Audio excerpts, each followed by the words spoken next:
하나님께서 오늘 우리에게 주시는 말씀은 누가복음 17장 20절에서 21절까지 말씀입니다. 제가 받들어 읽겠습니다. 바리새인들이 하나님의 나라가 어느 때에 임하니까 묻거늘 예수께서 대답하여 이르시되 하나님의 나라는 볼 수 있게 임하는 것이 아니요 또 여기 있다 저기 있다고도 못하리니 하나님의 나라는 너희 안에 있느니라. 아멘. 여러분, 오늘 함께 나눌 말씀의 제목은 하나님의 나라입니다. 여러분, 우리는 교회에서 하나님의 나라라는 단어에 대해서 많이 듣습니다. 그런데 그것에 대해서 잘 모르는 분들이 많이 있죠. 교회 표어가 하나님의 나라를 확장하자는 그런 말도 들어가 있고, 또 3월 12일부터 2026년 상반기 하나님 나라 만들기, 전교인 새벽기도 총진군을 한다는 말에도 하나님 나라라는 말이 들어가 있는데, 여러분 하나님의 나라에 대해서 얼마나 잘 알고 계시고 그것을 누리고 계시는가요?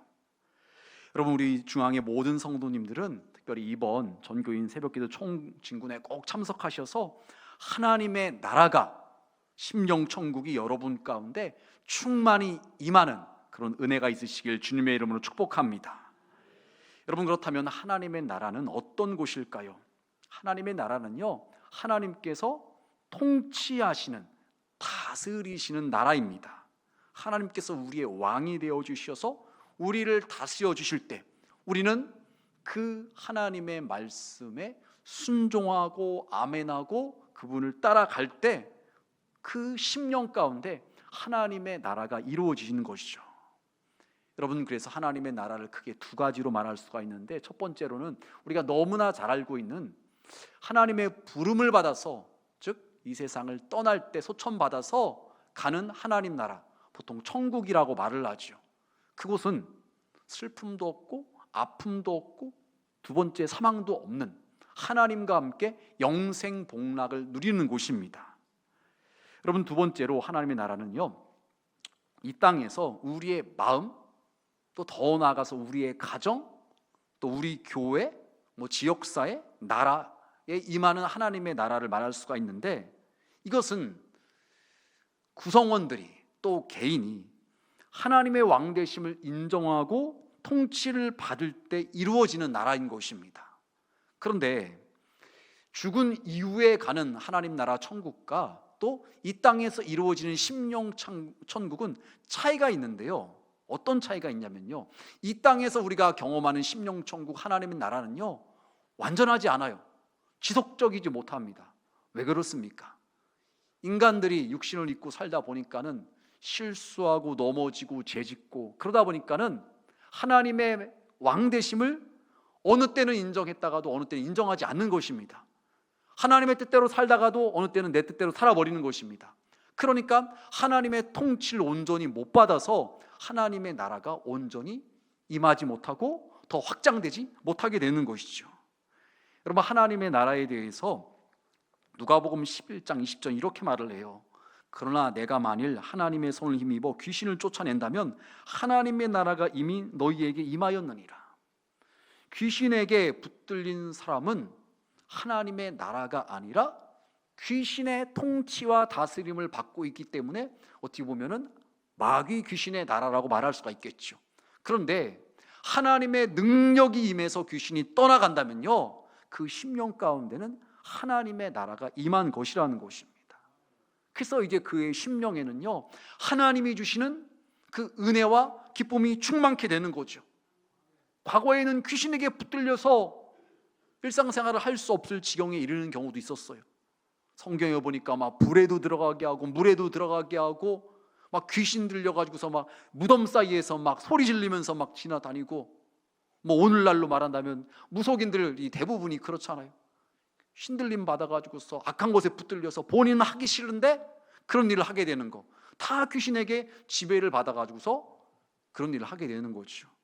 여러분, 사람들은 이 땅을 살면서 행복하기를 원합니다. 다 기쁘고 즐겁고 다 잘 살기를 원해요. 그런데 때로는 그것이 일반적인 방법이 아니라 마귀의 유혹에 넘어가서 안 좋은 것들, 하지 말아야 되는 것들까지도 하면서 그 행복과 즐거움을 얻으려고 하는 사람들이 있죠. 대표적인 경우가 이 마약이죠. 그거에 한번 유혹에 빠져드는 순간 그 사람의 인생은 나락으로 떨어집니다. 가정, 직장, 사람 건강 모든 것을 잃게 되는 것입니다. 여러분, 이것이 죄악된 방법을 통해서 마귀가 우리에게 주는 것들이에요. 좋은 것 같아 보이지만 그 끝은 안 좋다는 것이죠. 하지만 하나님께서 우리에게 주시는 그 심령천국 하나님의 나라는요, 그것이 우리에게 임할 때 마음 깊은 곳에부터 평안이, 기쁨이 충만케 되는 것입니다. 그래서 어떤 경우에는요, 아팠던 몸도 낫게 되는 것입니다. 그것이 나 한 사람만 행복한 것으로 끝나는 것이 아니라 하나님의 나라가 충만히 임할 때 그것을 주변 사람들에게도 행복을 전해주는 그런 통로와 같은 일이 일어나게 되는 것입니다. 여러분, 그래서 마태복음 11장 12절은 이렇게 말을 해요. 세례 요한의 때부터 지금까지 천군 침노를 당하나니 침노한 자는 빼앗느니라. 여러분, 무슨 말씀입니까? 우리를 향해서 얘들아, 너희들 천국을 빼앗아. 침노한 자는 빼앗을 수 있어, 소유할 수 있어, 누릴 수 있어. 너희들 세상 살면서 얼마나 힘든니, 얼마나 삶에 지쳤니, 얼마나 무거운 짐을 지고 가니, 나는 너희가 쉼을 얻길 원해, 안식을 누리길 원해. 내가 그 천국을 줄 테니까 와서 빼앗아, 누릴 수 있어. 이렇게 주님께서 말씀을 하시는 것입니다. 여러분, 그렇다면 우리가 어떻게 해야 될까요? 오늘 첫 번째 말씀인데요, 회개에 적극적인 사람이 되어야지만 천국을, 심령천국을 누릴 수가 있다는 것입니다. 여러분, 마가복음 1장 15절 이렇게 말을 해요. 이르시되 때가 찼고 하나님의 나라가 가까이 왔으니 회개하고 복음을 믿으라 하시더라. 여러분, 세례 요한도 그렇고 예수님도 그렇고 사람들 향해서 처음 하신 말씀이 회개하라는 것입니다. 그럴 때 하나님의 나라를 우리가 누릴 수가 있다는 것입니다.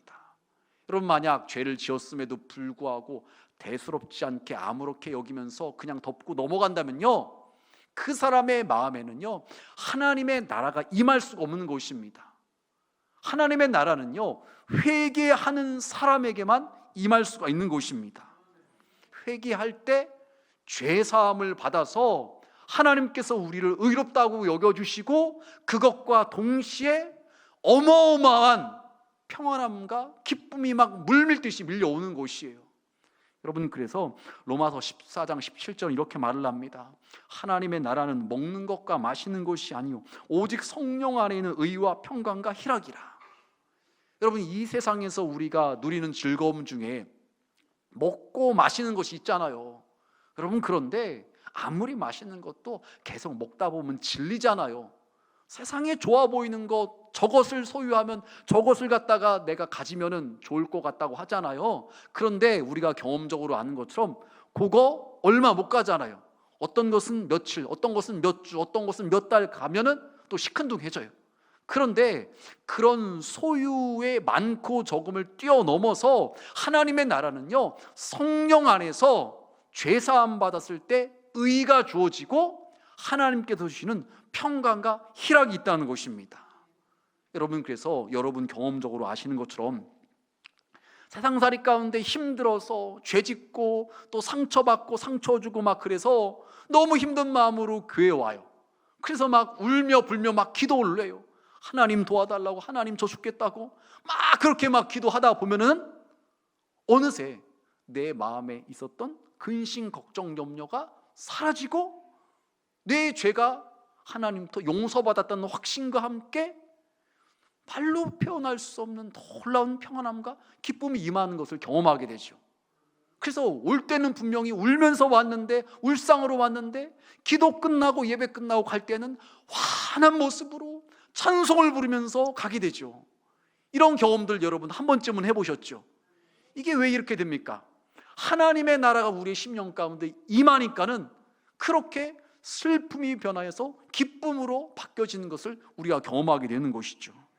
여러분, 그래서 우리가 정말로 행복하길 원한다면, 기뻐하길 원한다면요, 하나님의 나라가 우리 가운데 임하기를 원한다면요, 죄를 우습게 여기고 대충 넘어가는 것이 아니라 철저히 회개해야 되는 줄 여러분 믿으시길 바랍니다.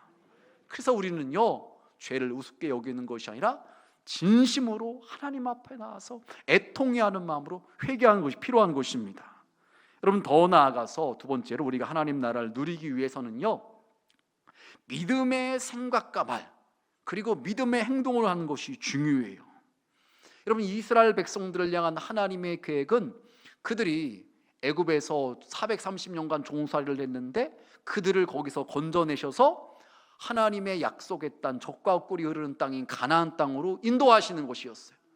마치 그들에게 선물을 주시려고 하는 것처럼 그것을 주시려고 하셨어요. 그런데 하나님에 대한 믿음이 없는 이스라엘 백성들은, 하나님을 신뢰하지 못하는 이스라엘 백성들은요, 눈에 보여지는 환경 상황만을 보고서 원망 불평합니다. 먹을 것이 이게 뭐냐? 날이 너무 덥다, 날이 너무 춥다, 가나안 사람들 거인인데 우리가 어떻게 이겨? 우리는 메뚜기 같아. 이렇게 눈에 보여지는 것만 생각하고서 원망불평했다는 거예요. 하나님께서 왜 그들을 애굽에서 건져내셨는지, 왜 그들을 지금 광야를 통과하셔서 가나안 땅에 들어가게 하시려고 하신지 하나님의 계획, 하나님의 의도는 전혀 생각하지 못하는 거예요. 그러니까 하나님의 말씀에 불순종하고 하나님께 대적을 했던 것입니다. 여러분, 그렇게 했던 이스라엘 백성들 결국 광야에서 다 죽었잖아요. 여러분, 우리의 생각과 말과 행동이 우리의 인생을 결정짓는 거예요. 여러분, 그래서 마귀는 우리로 하여금 하나님께서 준비해 놓으신 그 하나님의 나라, 그 심령천국을 누리지 못하게 하려고 우리로 하여금 부정적인 생각을 하게 만들고 불신앙의 생각과 불신앙의 말을 하게 하는 것입니다. 여기에 속지 말아야 되는 것이에요. 여러분, 신앙생활은 영적 전쟁과 같습니다. 영적 전쟁에서 승리하고 천국을 소유하기 위해서는요, 부정적인 말이나 불신앙의 말을 해서는 안 되는 거예요. 특별히 하나님의 뜻과 계획이 있는데 그것과 반대되는, 그것을 거슬리는 생각과 말을 절대로 해서는 안 되는 것입니다. 여러분, 우리 예수님께서는 어떻게 하셨는가요? 고린도후서 1장 19절에 보니까 이렇게 말씀하세요. 하나님의 아들 예수 그리스도는 예하고 아니라함이 되지 아니하셨으니 그에게는 예만 되었느니라. 하나님께서 예수님에게 말씀하시는 거예요. 사랑하는 아들아, 인류를 구원하기 위해서 네가 이 땅에 내려가야 되겠다. 네가 가서 인류의 모든 죄를 담당하고 대신 십자가에 죽어야 되겠다. 우리 예수님께서는 예, 아멘 하고 순종했다는 것입니다. 그래서 조롱을 받고 멸시를 받고 그 손과 발에 못을 박히신 것을 알면서도 그것을 다 감당하셨다는 것입니다. 여러분, 이처럼요, 우리는요, 하나님께서 우리에게 말씀하실 때 아멘하는 자가 되어야 된다는 것입니다. 여러분, 빌립보서 4장에도 사도 바울이 이렇게 이야기를 해요. 나는 비천에 처할 줄도 알고 풍부에 처할 줄도 알아. 모든 일 곧 배부름과 배고픔과 풍부와 궁핍에도 처할 줄 아는 일체의 비결을 배웠노라. 좋은 것만 아니라요, 나쁜 상황 가운데서도 그것을 만족할 줄 알고 감사할 수 있고 또 참아낼 수 있는 일체의 비결을 배웠다는 거예요. 어떻게 그것이 가능합니까? 13절 말씀에 내게 능력 주시는 자 안에서 내가 모든 것을 할 수 있느니라. 사도 바울도 힘든 때가 있었어요. 하지만 주님 안에서 주님 주시는 능력을 힘입어서 그 모든 것을 다 감당할 수 있었다는 것입니다. 그럼 우리도 마찬가지예요. 어떻게 원망불평하지 않을 수가 있겠습니까? 사람이라는 것이 보는 것, 듣는 것에 영향을 받는데 눈에 안 좋아 보이면은 원망불평이 나오게 되죠. 그런데 어떻게 원망불평을 안 하고 감사할 수가 있겠습니까? 내게 능력 주시는 그분 안에 있을 때 우리는 원망불평하지 않고 감사할 수가 있는 것입니다. 여러분, 그래서 하나님께서 내 귀에 들린 대로 행하신다는 그 말씀을 하셨던 것처럼 우리가 믿음으로 고백하고 감사를 고백하고 할 수 있다는 말을 갖다가 이야기할 때 주님께서 우리의 삶을 그렇게 만들어 주시는 것입니다. 여러분, 더 나아가서 우리는요, 생각과 말뿐만이 아니라 행동도 믿음의 행동을 해야 돼요. 여러분, 믿음의 행동이라는 것이 무엇일까요? 여러분, 예수님께서 공생의 사역을 하실 때 수많은 사람들이 예수님에 대한 소문을 들었죠. 병든 자가 고침을 받았대, 귀신이 떠나갔대, 죽은 사람이 살아났대. 이런 이야기를 들으니까 여러 문제가 있는 사람들이 예수님께로 몰려들었어요. 수많은 사람들이. 그런데 그런 얘기를 듣고도 아유, 나하고는 상관없는 이야기지, 내가 뭐 달라지겠어? 이런 생각을 하면서 꿈쩍도 안 하고 주님께로 안 나오는 사람도 있었다는 것이에요. 여러분 한번 옆에 있는 분들 보세요. 어떻게 왜 믿음의 행동을 하면서 하나님께로 나오시는 분인가? 아니면 힘든 일이 있어도, 아픈 일이 있어도, 고통당하면서도 그냥 꿈쩍도 안 하고 그냥 머물러 있는 분인가? 여러분, 예수님 당시에 소경 바디메오, 예수님께서 지나가신다는 소문을 듣고 다윗의 자손 예수여 나를 불쌍히 여기소서라고 소리를 질렀어요. 그렇게라도 했더니 예수님을 통해서 그가 고침을 받아서 눈이 뜨게 되었잖아요. 믿음으로 적극적으로 하나님께 나아가는 자에게 그런 은혜가 임하는 것입니다.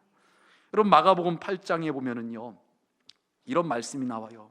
이에 12해를 혈루증으로 앓는 중에 아무에게도 고침을 받지 못하던 여자가 12년 동안 아무에게도 고침을 못 받았다는 거예요. 이 병원 저 병원 다 가봤겠죠. 이 의사 저 의사 다 찾아다녔겠죠. 근데 고침받지 못했어요. 그런데 이 여인이 예수님에 대한 소문을 듣고서 어떻게 하느냐? 44절 말씀에 예수의 뒤로 와서 그의 옷과에 손을 대니 혈루증이 즉시 그쳤더라. 이 여인은 예수님에 대한 소문을 듣고서 에이, 내가 12년 동안 해봤는데 뭘 할 수 있겠어? 절망만 남아있는 그런 상황이었지만 그럼에도 불구하고 예수님의 옷자락이라도 만지면 나을 것 같다, 그 믿음을 가지고서, 그 기대를 가지고서 예수님께 나와서 옷에 손을 대서 만졌다는 거예요. 그랬더니 혈루증이 즉시 그쳤다라고 말씀하고 있습니다. 여러분, 이것이 바로 예수님께서 인정하시는 믿음의 행동이라는 것입니다. 안 돼, 못해, 낙마하고 절망하고 가만히 있는 것이 아니라 우리 주님은 하실 수 있어. 나는 약하지만, 나는 부족하지만 주님은 전능하신 분이고 나를 사랑하시는 분이야. 그 믿음을 가지고 주님께로 나아가는 것입니다. 우리로 말한다면 예배당에 나와서 하나님께 소리 질러가면서 기도하고 도와달라고 부르짖고 하나님 날 살려달라고 하고 그렇게 애쓰는 거예요. 어느 때는 막 떼쓰듯이 그러는 거예요. 그럴 때 하나님께서는 그것을요, 믿음의 행동으로 여겨주신다는 거예요. 그래서 그들의 심령 가운데 하나님의 나라가 이루어지고 그들의 삶의 문제도 해결될 수가 있다는 것입니다. 여러분, 우리는 그래서 이런 하나님의 나라를, 심령천국을 계속해서 누려야 되는데 그러기 위해서 어떻게 해야 될까요? 오늘 세 번째 말씀인데요, 안 좋은 습관을 버리고서 믿음의 선한 습관을 만들어야 돼요. 여러분, 우리의 마음에 임한 하나님의 나라 심령천국은요, 우리는 이 땅에 있는 동안 어느 때는 엄청나게 또 확장되고 깊어졌다가 어느 때는 또 작아져요. 왜 그러느냐? 죄를 범함으로 인해서 우리가 연약해서 또 넘어지고 무너지기 때문에 그런 것이에요. 그러기 때문에 우리는요, 심령천국이 계속해서 유지되고 더 깊은 하나님의 은혜를 경험하기 위해서는요, 내게 있는 과거의 죄악된 안 좋은 습관을 끊어버리는 것이 필요하다는 것이죠. 여러분, 우리의 심령, 어떻게 우리가 심령천국을 만들어갈 수 있느냐? 우리의 습관에 의해서 만들어질 수가 있다는 것이죠. 여러분, 좋은 습관은 우리를 유익하게 만들어요. 하지만 나쁜 습관은 우리의 영혼을 병들게 만드는 거죠. 여러분, 세상에도 그런 책들이 사람들에게 많이 팔리죠. 성공하는 사람들의 7가지 습관 1%만 바꿔도 인생이 달라진다. 내 습관에 따라서 내 인생이 결정된다는 거죠. 신앙생활도 마찬가지라는 거예요. 나에게 좋은 신앙생활의 습관이 몸에 배면은요, 그것 때문에 내가 살게 되고 그것 때문에 하나님과 더 가까워지게 되고 우리의 마음에 임한 심령천국이 더 깊어지게 되고 더 넓어지게 될 수가 있는 것입니다. 여러분, 그래서 로마서 13장은 이렇게 말을 해요. 낮에와 같이 단정히 행하고 방탕하거나 술 취하지 말며 음란하거나 호색하지 말며 다투거나 시기하지 말고 오직 주 예수 그리스도로 옷 입고 정욕을 위하여 욕심의 일을 도모하지 말라. 여러분, 밤에 일어난 일들은 그리 좋은 것들이 많지 않아요. 밤은 어둠을 상징하죠. 그래서 사람들은요, 남에게 보이기 싫어하는 것들, 죄 짓는 것들은 주로 다 밤에 하려고 합니다. 여러분, 여러분의 삶을 한번 점검해 보시길 바랍니다. 밤에 안 자고서 늦게까지 뭐를 하는데 그것이 일을 하느냐고, 직장이나 사업장에 일을 하느냐고, 2교대 3교대 하냐고 그러신 것입니까? 또 학생으로 말한다면 공부하냐고 그런 것입니까? 아니면 전혀 그런 것이 아닌데 뇌 죄악된 쾌락을 위해서 밤잠 안 자가면서 혹시라도 뭔가에 빠져 있진 않냐는 거예요. 여러분, 그렇다면요, 일상이 계속 잘못된 순환으로 돌아가게 되어 있어요. 밤에 잠 못 잤으니까 낮에 정신이 맑지 않죠. 흐리멍텅하죠. 일에도 능률이 떨어지게 되는 것입니다. 그런 상태로 와서 예배드리면 예배 시간에 말씀이 안 들어와요. 졸게 될 수밖에 없죠. 그런 상태로 와서 기도한다고 그러면요, 기도는 못하고 졸다가 그냥 가게 되는 것이죠. 이게 계속 반복되는 것이에요. 그래서 여러분, 우리는요, 하나님 보시기에 안 좋은 것 같다, 여러분 스스로가 알 것입니다. 그럼 그것을 끊어버리고 절제를 할 수 있어야 되는 것이에요.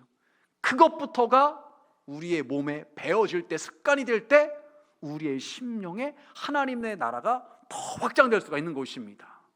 더 나아가서 여러분, 우리는요, 좋은 습관을 몸에 배게 해야 되는데 히브리서 10장 25절 이렇게 말을 해요. 우리 다 같이 한 목소리로 봉독하시겠습니다.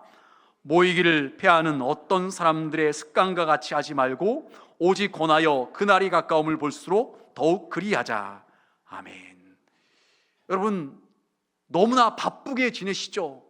우리가 살고 있는 시대가 너무나 바빠요. 옛날에는요, 한 3, 40년 전만 해도 이제 과학기술이 점점 발달되니까는 그냥 너무나 편할 것이다, 시간이 많이 남을 것이다, 그렇게 예측을 했는데 아니에요. 과학기술이 더 발달하면 발달할수록 너무나 더 바빠진 시대가 되었어요. 그래서 교회 오는 것도, 신앙생활하는 것도 주일 오전 한 번 오는 것만 겨우 오는 분들이 많이 있어요. 또 한 번의 시간을 내서 교회 온다는 거 엄청나게 부담으로 여기고 생각하는 분들이 많이 있죠. 여러분, 근데 지금 말씀에 그날이 가까움을 볼수록, 주님 다시 올 날이 가까울수록 더 모이기를 힘쓰라는 거예요. 예수님의 이름으로 모여서 예배하라는 것입니다. 예수님의 이름으로 모여서 찬송하고 기도하라는 것입니다. 여러분, 이것을 할 때 우리의 영혼이 살아날 수가 있는 것이에요. 여러분, 제가 이 고등학교 전까지는 보통 그냥 그 주일 예배 중심으로, 주일 저녁 예배 중심으로 이렇게 예배를 드리고 신앙생활을 했어요. 그런데 고등학교 때 임원이 되었더니 임원은 수요 예배 참석해야 되는 거예요. 그래서 그때부터 지금까지 수요일이면 당연히 수요 예배 드리는 것으로 당연하게 여겨졌어요. 그것이 습관이 되어졌고 몸에 배어진 것입니다. 그것이 결국에는 저에게 엄청난 영혼의 유익이 된 것입니다. 여러분, 그래서 주일 오전 예배만 드리시는 분이 계신다면 주일 오후 예배라든지 수요 예배라든지 금요 시바회라든지 한 번 더 예배로 나오시길 바랍니다. 그것이 여러분의 영혼을 유익하게 하고 여러분을 살리는 것이 될 것인 것이에요. 좋은 습관을 내 몸에 배게 만드는 것입니다. 여러분, 또한 시편 46편 5절은 이렇게 말을 해요. 하나님이 그 성중에 계심에 성이 흔들리지 아니할 것이라. 새벽에 하나님이 도우시리로다. 여러분, 새벽형 인간이 되시길 바랍니다. 너무나 어려운 얘기죠. 밤문화가 발달된 시대 가운데 새벽형 인간이 되라는 거. 여러분, 그런데 어느 분이 책을 썼는데 결혼을 안 한 자매들이라고 한다면, 신랑감을 찾는 자매들이라고 한다면 새벽 기도하는 남자랑 결혼하라는 거예요. 그 이유가 무엇이냐? 새벽 기도하는 사람은 절제할 줄 아는 사람이라는 것이에요. 부지런한 사람이라는 것입니다. 이것만 봐도 신랑감에 좋은 사람이 될 수가 있다는 것이에요. 여러분, 그럴싸하지요. 밤에 일찍 자야지 새벽에 일어날 수 있는 거예요. 절제할 수 있는 것이에요. 성실한 사람이 될 수가 있는 것입니다. 근데 더 중요한 것은 새벽에 하나님이 도우시리라고 말하고 있어요. 여러분, 그래서 여러분의 인생이 하나님의 도우심을 얻고 심령 천국이 더 커지길 원한다면요, 하나님의 그 주시는 그 은혜와 평강이 충만하기를 원한다면요, 새벽 기도하는 습관을 몸에 들이시길 바랍니다. 그냥 한 번 새벽 기도 나왔다 가는 것으로 끝나는 것이 아니라, 어느 특정한 기간만 기도하는 것이 아니라 나는 일평생 새벽에 기도하리라, 그렇게 결단하시길 바랍니다. 그런 습관이 몸에 배면은요, 처음에는 어렵지만 습관이 배면은 많이 힘들지 않아요. 그 시간 되면 그냥 자연스럽게 눈이 떠지는 것입니다. 알람 맞춰놓지 않아도 자연스럽게 되어지는 것이에요. 그런데 습관이 배어지지 않으니까 그때까지가 어려운 것이죠. 여러분, 이렇게 되어질 때 우리의 마음에 임한 하나님의 나라는요, 점점 커져가게 되고 하나님과 더 깊은 영적 교제를 누리면서 하나님의 풍성한 그 은혜를 우리가 누리게 될 수가 있는 것입니다. 여러분, 말씀을 정리하겠습니다. 여러분, 세상살이 가운데 얼마나 힘드시나요? 돈 버느냐고 힘드시죠? 사람들과의 관계 때문에 힘드시죠? 자녀들 때문에 힘드시죠? 남편과 아내 때문에 힘드시죠? 우리는 세상살이가 너무나 힘들어요. 그래서 예수님께서 수고하고 무거운 짐진 자들아 다 내게로 오라고 말씀하실 정도로 우리는 너무나 힘든 인생살이를 살아가고 있습니다. 그래서 사람들은요, 다 행복하기를 원해요. 여러분, 그런데 그 행복이라는 것이 상황에 따라, 환경에 따라 수시로 바뀌잖아요. 하지만 하나님의 나라가 우리 가운데 충만히 임하면은요, 그 하나님의 나라의 그 의와 평강과 기쁨은요, 환경과 상황을 뛰어넘어서 우리 가운데 임하게 되는 것이에요. 돈이 없어도, 좀 가진 것이 없어도, 못 배웠어도 그거 상관없이 하나님께서 주시는 그 놀라운 그 기쁨과 감격이 있게 된다는 것입니다. 여러분, 그래서 그런 은혜를 사모하셔야 되는데, 그런 은혜를 사모하시는 분들은요, 죄를 가볍게 넘어가지 않고 철저하게 회개해야 되는 것입니다. 더 나아가서 부정적인 말, 불신앙의 말은 하지 않고요, 믿음의 생각과 믿음의 말을 하고 믿음의 행동을 하는 것입니다. 그리고 이것이 우리 가운데 늘 임하기 위해서 안 좋은 습관, 죄악된 습관은 끊어버리고 절제하고 선한 습관을 내 몸에 배게 만드는 것입니다. 더 예배하는 습관, 더 기도하는 습관, 더 말씀 읽는 습관을 내 몸에 배게 하는 것입니다. 그러면은 그것을 통해서 우리의 심령에 하나님의 나라가 더 확장되어지고 하나님께서 주시는 어마어마한 그 놀라운 은혜를 더 깊이 경험할 수가 있는 것입니다. 바라긴 예배에 오신 우리 중앙의 모든 성도님들, 하나님의 나라를 사모하시길 바랍니다. 그 심령 천국, 과거에 한번 경험했던 그 정도가 전부가 아닙니다.